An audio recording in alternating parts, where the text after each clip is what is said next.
we have to travel. By the way, we've just gone through a checkpoint, and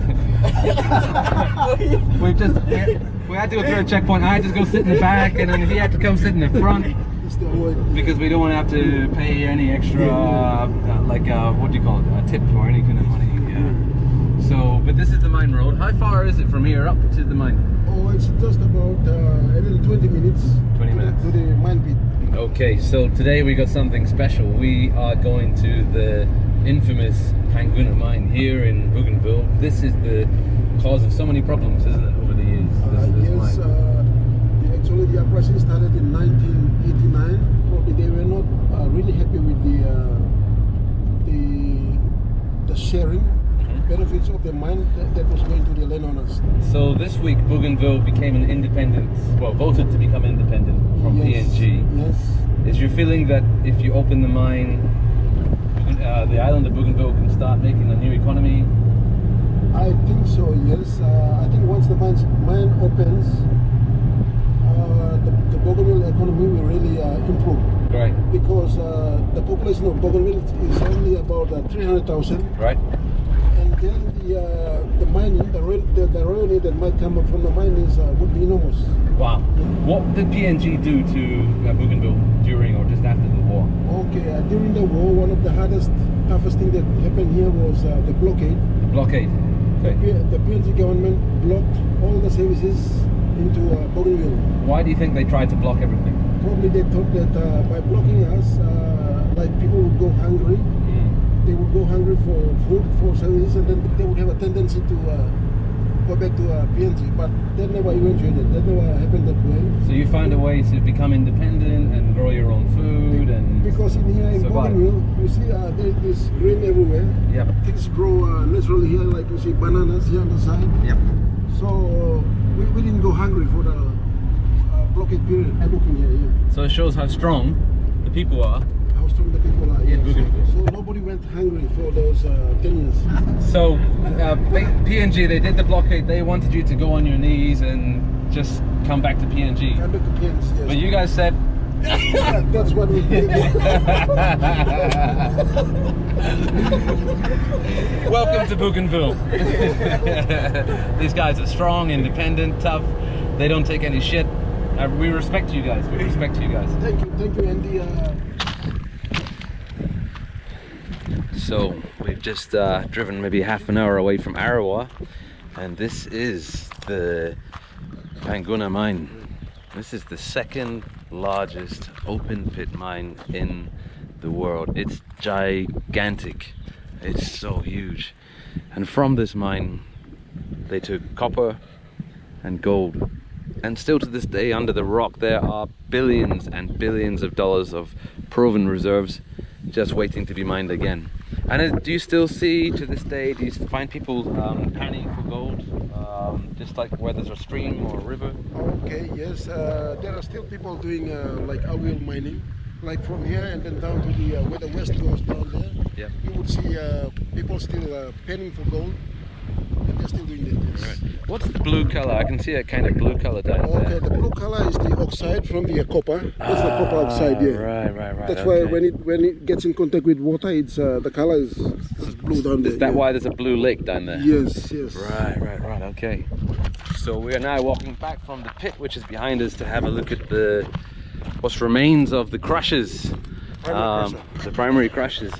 Who do you think is going to come in and reopen this mine? Okay, we are still like not really decided, but it will depend on the government, whoever it decides to come in for the next stage of the mining of Panguna. Right. And do you have any preference if it's the Chinese or the Americans, the Australians, European? Okay, the general perception is what the people want is that any mining, even BCL, whoever comes back, gives back a good share of the proportion of the revenue of the mine back to the people. So it should be more fair. Should be more fair, yes.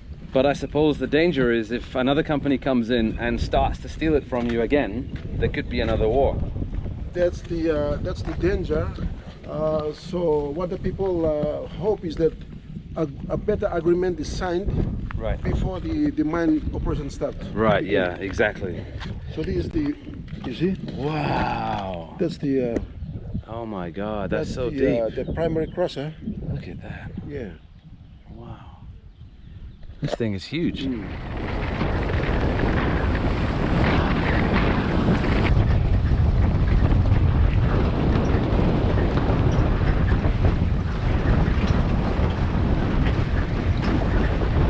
They look for gold along this this river here, down all the way to almost 2-3 kilometers down. Right. Yeah. Wow. And did they ever find anything?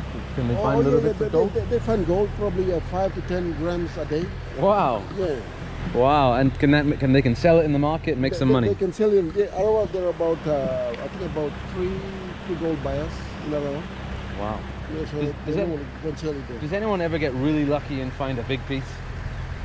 Okay, from here and then down probably some 10 kilometers down, yes, they sometimes they get lucky to find nuggets. Yeah, gold nugget. Gold nuggets, yes. Whoa. It's like playing the lottery. You don't really know what you're going to get. What do you get? Yes. But you find and then you set it in front. So down here, this is the river. This is the outwash, the wastewater flow that came from the pit.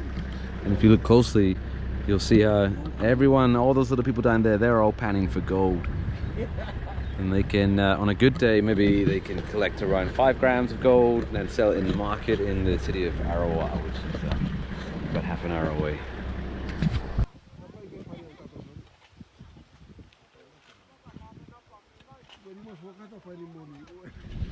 And having met some of the people who are working their asses off, you know, working really hard to pan for gold, as you can see, there's some more digging down there. It has to make you feel a little bit sad, because they're doing it right next to a $1 billion gold factory, and yet they live daily in poverty. There's something very unfair about this, and I think that's really the core of the reason why the Bougainvilleans have decided to become independent. Down to the sea.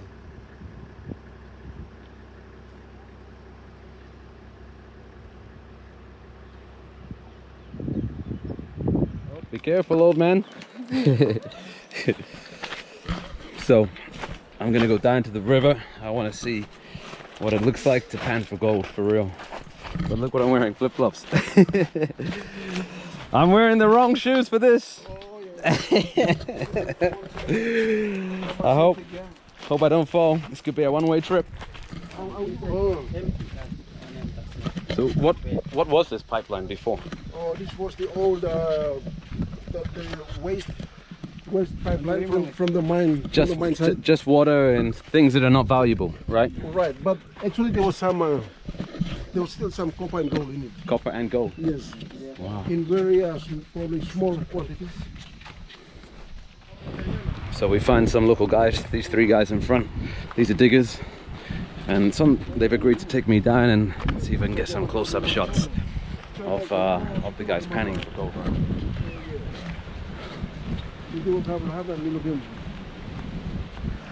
So we have the big boss right here. Say hello. Good morning. So this is it. This is panning for gold.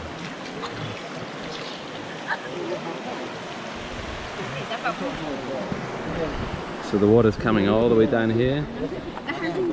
They're filtering it and then squeezing out all the sediment, looking for the gold. How much gold can you find in one day? 1 gram. In one day, what can you find? 2 gram. Maybe 1 gram, 2 grams, 3 grams. sometimes 3. Sometimes 5. Did you find anything today? Yeah. Yeah. Can I see? Yeah. Yeah. All right. Let's see. Whereabouts? This here? Yes. Yeah. You see? Oh wow, it's really small. Yes. Very small. Wow. Yeah.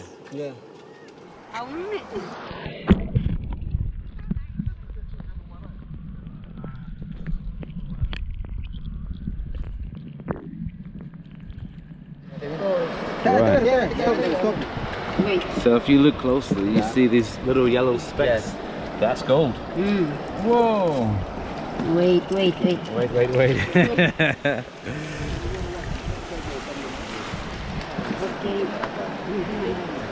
Wow.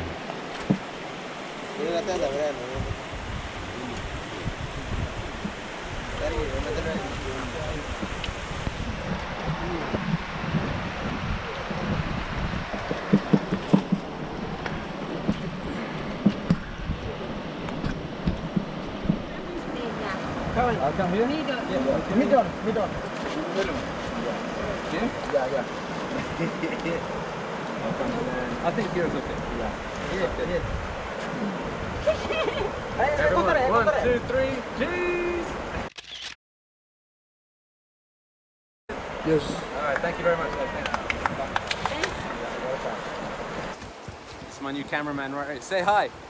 Hello. Hi.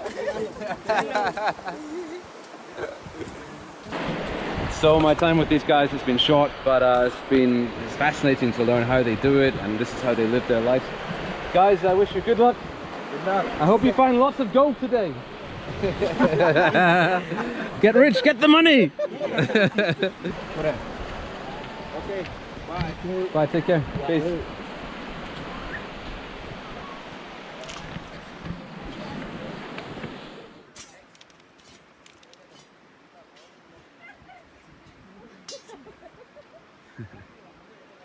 They're laughing. I think they're shy.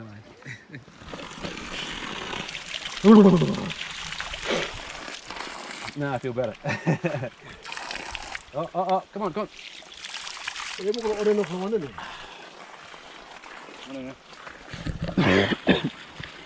So this is the end of the video from Panguna mine. I hope you find it interesting. It's been amazing to spend time, meet the people that find the gold, see the actual pit way up there. And thank you so much to my my new friend. He's enjoying the beetle nut too much. From Panguna here in Bougainville. Thank you very much for watching, and bye for now. One of the things that happens in Bougainville is the boys and girls, they like to chew the beetle nut. So I just want to show you this guy. Smile, no problem, right? Smile, no problem. Look at this guy.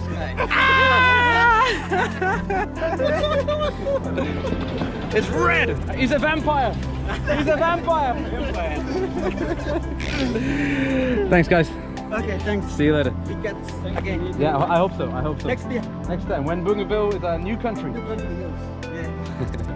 Okay. See ya. Safe trip. Thank you. So friendly. So friendly.